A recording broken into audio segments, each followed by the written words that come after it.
You thought knives and katanas were cool in Season 1? Well, prepare to get blown away because Season 2 is even better and brings even more changes and additions to the game, including the introduction of bigger lobbies, new game modes, new guns, and more. You're going to want to know all of these changes if you want to stand a chance against anyone else in the wild frontier of Population 1. Just to be clear, all of these changes are changes that were listed in the last few playtests. This season is slightly different from Season 1, however, in that they're still doing playtests after the NDA drops and that I'm allowed to make this video. This means specific changes and details are still subject to change. That said, all of the major changes should still be the same, just some of the minor details might change. The biggest change is the addition of a new area called the Frontier that has taken over Cliffside. The Frontier is a western themed area which is essentially a desert town complete with a saloon, bureau train station, open desert range, bridge, and much more. There really is a ton of buildings in the Frontier with a lot of stuff inside of them, and it has quickly become my favorite place to do battle. It's just awesome. I was playing some bots in the saloon the other day and it really felt like I was in a western shootout as I hid behind the bar from their shots. I loved it. They also added new exploding and lootable barrels to this region that you can now use to your advantage. The exploding barrels do 50 damage to anyone standing right next to it when it explodes, including yourself, so be careful. To be in the Frontier, you need weapons that match the Frontier aesthetic, and Season 2 is going to give us that in the form of dual-wielded shotguns. Each shotgun in each hand can fire 8 shots each, which means that altogether you can shoot 16 shots between the two hands. Every shot fires 4 pellets that each do 6 damage for the base level. With each increasing level of rarity, the damage per pellet and the fire rate increases. So they basically work the same way as pistols do when it comes to rarity changes, but they do use shotgun ammo. To reload these guns, you simply flick your wrist up and let the gun spin around, and that's it. The speed at which you flick your wrist and the gun spins is how fast it'll reload, and so you can definitely play around with it to reload faster if you want. Now that we have this new flicking mechanic working for these guns, you can actually use the same mechanic to reload other guns like the DT-11 shotgun and the 357 Magnum revolver. For both guns, you still have to use one hand to put bullets in, but then once the bullets are in, you can just flick your wrist in the appropriate direction to reload them and keep shooting. Season 2 also gives us 2 new ways to regenerate shield, a harmonica and a shield shaker drink. The harmonica emits music that restores your teammate's shield. It does not heal your own shield or your enemies, it only heals your teammates. Originally, it regenerated shield at a speed of 24 shield per second at full power. It would start regenerating at 2 per second and then increase by 2 every second until it got to the full 24 shield each second. But then in another playtest, they changed how much the harmonica regenerated per second, and it wasn't very clear what it meant. So as of the making of this video, I'm still not 100% sure how much the final regeneration speed will be, but just know that whenever you're using the harmonica, you'll be able to regenerate your teammates' shield if they're close by. It won't work if they're on the other side of the map. They have to be pretty close to you. An obvious strategy for using this is to have one teammate just hiding in the side while you peek out shooting enemies, and if you get hit, the harmonica is going to instantly regenerate your shield, allowing you to keep fighting without worrying about your health. Obviously, most weapons will do more damage than the harmonica can heal though, so be careful when you do this. The other shield item is a shield shaker drink, and while it doesn't fit the Frontier aesthetic, it is still a really cool and needed addition to the game. Basically, you have to shake the drink to charge it up, and when it's fully charged, you can drink it and instantly regenerate 50 shield. You can also stack 3 of them together in an inventory slot, so forget about shield sodas and stock up on these shakes instead. Outside of the new items, the core gameplay will also fundamentally change with the introduction of 24-player lobbies. This adds 6 more players to the original 18 and means you'll be competing among 8 squads to be number 1. To accommodate the increased player count, the battle zone now has twice the hold time between moving in. They also slowed the zone's movement speed from 3.5 to 2.5 meters a second. Also, the zone size is now on average 25% smaller per zone. All of this meant to accommodate more players. In my playing, it feels like having more players makes it harder to actually hot drop, as there are more likely to be more people hot dropping, and when you're hot dropping, you're basically just gambling to get a good weapon with enough ammo, and with more people dropping, your chances of finding a good weapon and enough ammo is significantly reduced. So, hot dropping, I don't think it's a good strategy with a ton of players. Outside of hot dropping, the game in general just feels a lot more action-packed, as you're more likely to run into enemy teams now that there's 2 more of them on the map.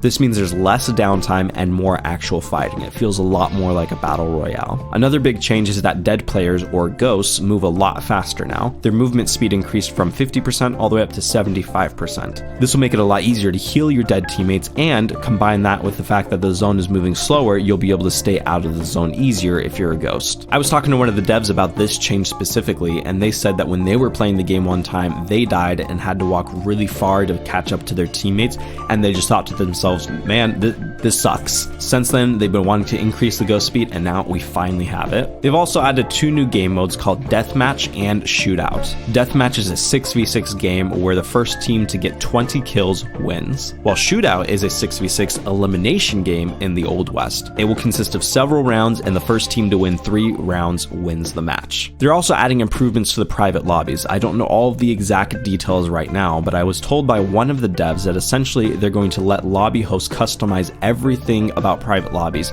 from bots, shield regeneration, zone speed, what weapons spawn, and much more.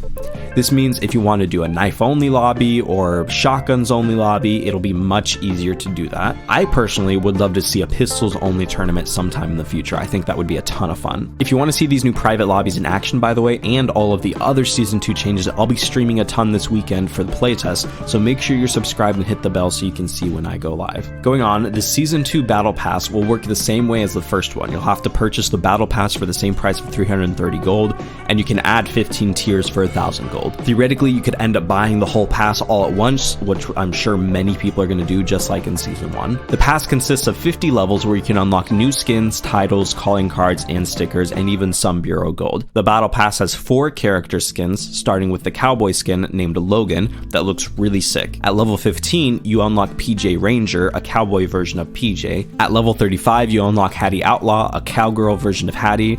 And then finally at level 50, you unlock Mauve, I'm not really sure how to pronounce it, but anyway, she's a really sick looking cowgirl skin, so that's cool. Outside of the Season 2 specific changes, they also changed some of the core items to make the game feel more balanced. As far as guns go, they increased the AKM damage from 16 back to 17, which is where it was before Season 1. Also, the M60 recoil was increased when you're not two-handing it, which should help to balance out the gun and make it less of a noob gun to just destroy people. Also, the M60 now takes 3 hits to destroy build tiles. The beloved katana, the beautiful weapon of choice for a powerful warrior, has now been vaulted for Season 2, unfortunately. We still have knives, but sadly, katanas are gone for now. Health and shield sodas now only heal 20 health or shield as opposed to the regular 50. The time to heal was lowered to 10 seconds, or basically 2 heals per second.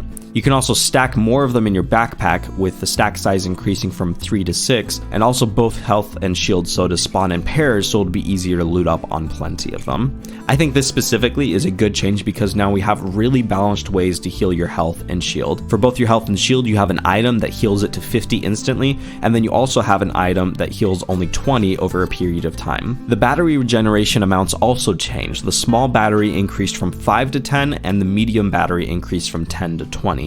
One minor but very welcome change is now the social store is divided up into 3 sections: stickers, calling cards, and titles. It's a little detail, but it's pretty nice. Also, I feel like there's been a few graphical and audio upgrades. For example, the flames shooting out of the pods look way better, and when you shoot the DT-11 in Frontier, it reverberates and echoes, sounding really awesome. If you find any more minor upgrades like that, or if there's anything I missed in this video, let me know down in the comments because I'm sure there's more. Overall, I absolutely love the Season 2 changes. I personally think they should have vaulted the M60 to keep with the theme of having 1 new gun per season, and I think they also could have come up with a new melee weapon to replace the katana, such as like a whip or something. I'm pretty OCD about little things like that, so having that balance of always taking away and adding a new gun and a new melee weapon would have just brought joy to my soul. As far as other changes go, I don't see much use for the harmonica personally. It takes up important backpack space, and you would have to pass it around to heal your whole team. That said, I do see the potential for it being used in extremely competitive lobbies in the end game when the zone is small and players are constantly attacking and healing. In that regard, I'm starting to doubt the Season 1 changes as well as some of these Season 2 changes that make it easier for people to just heal all the time. For example, the players dropping 50 shield and the ability to stack so many healing items. In public lobbies, it feels fine, it feels balanced, but in competitive lobbies, you end up with the whole map still alive somehow, fighting fighting in an extremely tiny zone. This is probably due to the ability to just stack up on tons and tons of heals and just keep healing and fighting, healing and fighting. If this is what the devs are going for, then awesome, they succeeded. I don't have a ton of experience with other battle royales, but I think endgame, at least in competitive lobbies, could be a little bit more balanced by not having so many healing items. Reducing the amount of healing items would make it easier to finish off a team and move on, instead of having to constantly fight and they get revived, fight, they heal, whatever. I just want to be able to finish a team and move on. But like I said, maybe that's what they're going for, and maybe that's what everyone else wants. Let me know what you think. In which case, if that's what everyone wants, they've done it nicely and it works. Remember to check out the live streams this weekend where I'll be playing the new private lobbies and the new season 2. And if you enjoyed this video, give it a thumbs up. It really helps my channel.